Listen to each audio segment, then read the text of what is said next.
هموطنان عزیز، شورای جمعیتی نزد سفارت جمهوری تاجیکستان در فدراسیای روسیه همه شما را به مناسبت 33مین سالگرد استقلالیت دولتی جمهوری تاجیکستان صمیمانه تبریک می‌نماید. استقلالیت دولتی جمهوری تاجیکستان رمز آزادی، ثبات سیاسی، وحدت و یگانگی و عامل شکوفایی کشور عزیزمان بوده.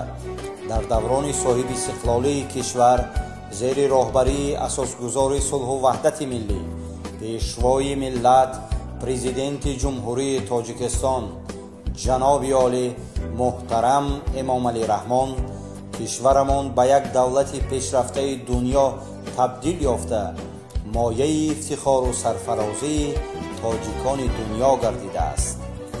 ما هموطنانی در خارج کشور قرار داشته با درک و پیک محبت وطن عزیزمان از رشد باثبات کشورمان افتخارمند بوده تلاش میکنیم با صداقت و وفاداری و محبت بی انتها نسبت به خلق و ملت ارزش‌های ملی و دولتداری را در خارج کشور به طور شایسته معرفی نموده در رشد ساحه‌های اقتصادی و اجتماعی مملکت عزیزمان سهمگذاری نماییم. روز استقلالیت دولتی جمهوری تاجیکستان مبارک باشد هموطنان عزیز. حمص با شرافت سیاستی عاقلانه و بنیادکارانه اساسگذار صلح و وحدت ملی، پیشوای ملت پرزیدنت جمهوری تاجیکستان محترم امام علی رحمان جنگ تحمیلی شهروندی خاموش گردیده، خرابه‌ها و ویرانه‌های عاقبت جنگ شهروندی برقرار گردیده، امروز برای زندگی شایسته شهروندان در داخل و خارج کشور شرایط خوب و ارزنده و در راه آموزش نسل جوان امکانیت‌های سزاوار فراهم آورده شده است. ما نسل جوان کشور افتخار از آن داریم که با کوشش‌های پیگیرانه پیشوای ملت محترم امام علی رحمان ملت پریشان گشته تاجیک سرجم آمد. دولت آباد شد. صلح و آرامی، رضایت و وحدت ملی در کشور عزیزمان تاجیکستان صاحب استقلال برقرار گردید. ما تاجیکان شهر مسکو در می‌نماییم که در شرایط کنونی زمان معاصر در منطقه و جهان هر یکی ما را ضرور است که بیشتر در حزب ارزش‌های ملی و دولتی، رسم و آیین‌های مردمی، تاریخ، زبان و فرهنگ باشیم و ارزش‌های استقلالیت دولتی جمهوری تاجیکستان را حزم و گرامی داریم و ملت و دولت و وطن عزیزمان را در خارج کشور به طور شایسته معرفی نماییم.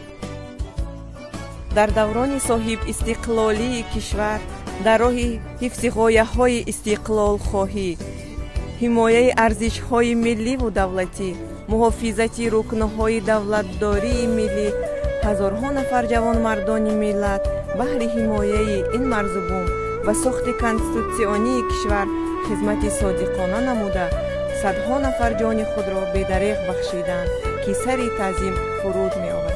همدیاران عزیز و گرامی، استقلالیت و وحدت ملی دو بال یک اقبال و دو رکن محوری فرهنگ دولتداری و دولتسازی ما می باشد.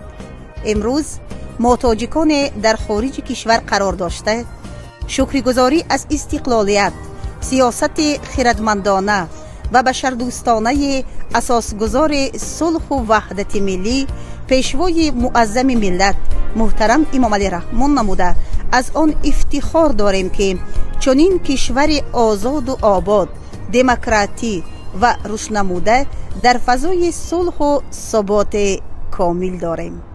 ما با حس بلند وطندوستی و افتخار ملی کاملا ابراز می‌نماییم که ما ملتی فرهنگ سالار و تمدن‌آفر هستیم و ما این میراث گرانبهای ملت را در داخل و بیرون کشور دائم حفظ و حمایت می‌کنیم. با شرافت دوران صاحب استقلالی مردم ما دوباره ارزش‌های ملی، رسم و آیین‌های مردمی، تاریخ، فرهنگ و آثار تنوعات خود را در عرصه بین المللی معرفی نموده در طول دوران صاحب استقلالی همچون ملت تمدن‌آفر در عرصه جهانی اعتراف کردید. استقلالیت مقدسترین و عزیزترین نعمت، رمز سعادت و اصالت ملت، شرف و ناموس وطنداری و نشانه و پایداری بقای دولت است. وطنداری بخت بزرگ است، ولی به قدر استقلالت ملی و دولت صاحب اختیار رسیدن توانستند از آنم بالاتر. زیرا صاحب دولت بودن تقدیر فرزندان، تقدیر ملت، زبان و اقتصاد و فرهنگ خویش را در دست داشتند نه به هر خلق و ملت و آسانی میسر میگردد. استقلالیت در تاریخ دولتداری تاجیکان و سرنوشت ملت تاجیک آغاز مرحله صفتا نو گردیده برای شناخت و دریافت ارزش‌های تمدن و فرهنگ ملی زمینه استوار و پایدار فراهم آورد. بهترین و بزرگترین دستاورد تاریخ نوین ملت کهن بنیاد و صاحب فرهنگ تاجیک صلح و استقلالیت است.